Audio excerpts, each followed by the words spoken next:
हमारी संस्कृति, हमारे संस्कार सदा रहें हमारे साथ। सब्सक्राइब करें भारतीय संस्कृति इंडियन कल्चर चैनल को। राधे कृष्ण दोस्तों, आप सभी का स्वागत है हमारे इस YouTube चैनल पर। आज की हम अपनी इस वीडियो में पाशर्व एकादशी व्रत या परिवर्तिनी एकादशी व्रत कथा के महत्व और कथा को समझेंगे और सुनेंगे। अगर आपको हमारी वीडियो पसंद आए तो इसे लाइक, अपने दोस्तों के साथ शेयर और चैनल को सब्सक्राइब करना बिल्कुल भी मत भूलिएगा। और एक मान्यता है कि इस कथा को अगर केवल कोई सुन भी लेता है तो भगवान कृष्ण उसके सभी दुखों का अंत करते हैं और उसके जीवन को खुशियों से भर देते हैं। भगवान कृष्ण तो वैसे भी बड़े दयालु हैं, वो अपने भक्तों को कभी भी दुख में नहीं देख सकते। वो अपने भक्तों पर हमेशा अपनी कृपा बनाए रखते हैं। तो दोस्तों, अगर आपने इस वीडियो को सुनना शुरू कर ही दिया है तो इसे अंत तक ज़रूर सुनिएगा और भगवान कृष्ण की सभी मनोकामनाओं को पूर्ण करने का फल मांगिएगा। तो चलिए भक्तों, शुरू करते हैं आज की अपनी पाशर्व एकादशी व्रत कथा का महत्व और उसके बाद पाशर्व एकादशी या परिवर्तनी एकादशी व्रत की कथा। युधिष्ठिर ने कहा, हे भगवान, आपने भाद्रपद कृष्ण एकादशी अर्थात अजा एकादशी का सविस्तार वर्णन सुनाया।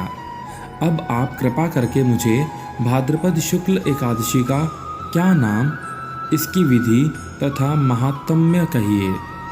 तब भगवान कृष्ण कहने लगे कि इस पुण्य, स्वर्ग और मोक्ष को देने वाली तथा सभी पापों का नाश करने वाली उत्तम वामन एकादशी का महात्म्य मैं तुम्हें समझाता हूँ।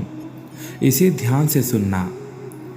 यह भाद्रपद शुक्ल पक्ष की एकादशी को पद्म एकादशी, परिवर्तिनी एकादशी, जयंती एकादशी, जल झूलनी एकादशी, देव झूलनी एकादशी और वामन एकादशी के नाम से भी जाना जाता है। इस दिन यज्ञ करने या वाजपेय यज्ञ का फल मिलता है। पापियों के पाप नाश करने के लिए इससे बढ़कर कोई उपाय नहीं है। जो मनुष्य परिवर्तनी एकादशी के दिन मेरे वामन रूप की पूजा करता है, उससे तीनों लोकों में उसकी जय जयकार होती है। अतः मोक्ष की इच्छा करने वाले मनुष्य को इस व्रत को अवश्य ही करना चाहिए। जो कमलनयन भगवान का कमल से पूजन करते हैं वे अवश्य भगवान के समीप जाते हैं। जिसने भाद्रपद शुक्ल पक्ष की एकादशी को व्रत और पूजन किया, उसने ब्रह्मा विष्णु सहित तीनों लोकों का पूजन किया। अतः हरिवासर अर्थात एकादशी का व्रत जरूर करना चाहिए। इस दिन भगवान करवट लेते हैं, इसलिए इसको परिवर्तनी एकादशी भी कहा जाता है। भगवान के वचन सुनकर युधिष्ठिर बोले कि हे भगवान, मुझे अति संदेह हो रहा है कि आप किस प्रकार सोते और करवट लेते हैं तथा किस तरह राजा बलि को बांधा और वामन रूप रखकर क्या क्या लीलाएं की। चातुर्मास के व्रत की क्या विधि है तथा आपके शयन करने पर यानी आपके सोने पर मनुष्य का क्या कर्तव्य है, सो आप मुझे विस्तार से बताइए। तो इसके बाद शुरू होती है पाशर्व एकादशी की व्रत कथा। तो भक्तों, इस कथा को बहुत ही ध्यान से सुनिएगा। तो चलिए शुरू करते हैं। श्री कृष्ण कहने लगे कि हे राजन, अब आप सब पापों को नष्ट करने वाली कथा का श्रवण करें। त्रेता युग में बलि नामक एक राक्षस था। वह मेरा परम भक्त था। विविध प्रकार के वेद सूक्तों से मेरा पूजन किया करता था और नित्य ही ब्राह्मणों का पूजन तथा यज्ञ के आयोजन करता था। लेकिन इंद्र से द्वेष के कारण उसने इंद्रलोक तथा सभी देवताओं को जीत लिया। इस कारण सभी देवता इकट्ठे होकर सोच विचार करके भगवान के पास गए। बृहस्पति सहित इंद्रादिक देवता प्रभु के निकट जाकर और नतमस्तक होकर वेद मंत्रों द्वारा भगवान का पूजन और स्तुति करने लगे। अतः मैंने वामन रूप धारण करके 5वां अवतार लिया और फिर अत्यंत तेजस्वी रूप से राजा बलि को जीत लिया। इनकी वार्ता सुनकर राजा युधिष्ठिर बोले कि हे जनार्दन, आपने वामन रूप धारण करके उस महाबली दैत्य को किस प्रकार जीता? तो श्री कृष्ण कहने लगे, मैंने वामन रूपधारी ब्रह्मचारी बलि से 3 पग भूमि की याचना करते हुए कहा कि ये मुझको 3 लोक के समान हैं और हे राजन, यह तुमको अवश्य ही देने होंगे। राजा बलि ने इसे तुच्छ यात्रा समझकर 3 पग भूमि का विकल्प मुझको दे दिया और मैंने अपने विक्रम रूप को बढ़ाकर यहाँ तक कि भूलोक में पद, भुवर लोक में जंघा, स्वर्ग लोक में कमर, महक लोक में पेट, जनलोक में हृदय, यमलोक में कंठ की स्थापना कर सत्यलोक में मुख और उसके ऊपर मस्तक स्थापित कर दिया।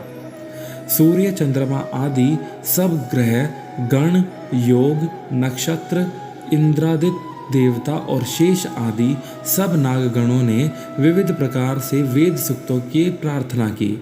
तब मैंने राजा बलि का हाथ पकड़कर कहा कि हे राजन, एक पद से पृथ्वी, दूसरे से स्वर्ग लोक पूर्ण हो गए, अब तीसरा पग कहाँ रखूं? तब बलि ने अपना सिर झुका लिया और मैंने अपना पैर उसके मस्तक पर रख दिया, जिससे मेरा वह भक्त पाताल को पहुंच गया। फिर उसकी विनती और नम्रता को देखकर मैंने कहा कि हे बलि, मैं सदैव तुम्हारे निकट ही रहूँगा। विरोचन पुत्र बलि से कहने पर भाद्रपद शुक्ल पक्ष की एकादशी के दिन बलि के आश्रम पर मेरी मूर्ति स्थापित हुई। इस प्रकार दूसरी क्षीर सागर में शेषनाग के पृष्ठ पर हुई। हे राजन, इस एकादशी को भगवान शयन करते हुए करवट लेते हैं, इसलिए तीनों लोकों के स्वामी भगवान विष्णु का उस दिन पूजन करना चाहिए। इस दिन तांबा, चांदी, चावल और दही का दान करना उचित है।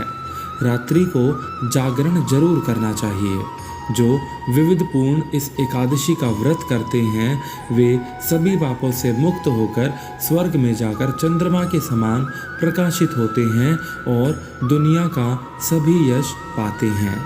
जो पापनाशक इस कथा को पढ़ते हैं या सुनते हैं या दोहराते हैं, उनको 1000 अश्वमेघ यज्ञ का फल प्राप्त होता है और श्री कृष्ण उनके सभी दुखों को दूर करके उन्हें सुख की प्राप्ति करते हैं, जिससे कि वह तीनों लोकों के स्वामी माने जाते हैं। तो दोस्तों, ये थी हमारी पाशर्व एकादशी की व्रत कथा, जिसे करने से भगवान विष्णु और भगवान कृष्ण, जो कि उन्हीं के अवतार हैं, बहुत प्रसन्न होते हैं।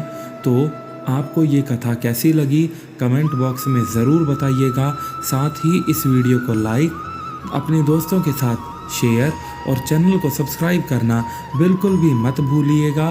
साथ ही कमेंट सेक्शन में जय श्री राधे लिखना बिल्कुल भी मत भूलिएगा। राधे कृष्ण राधे कृष्ण राधे कृष्ण।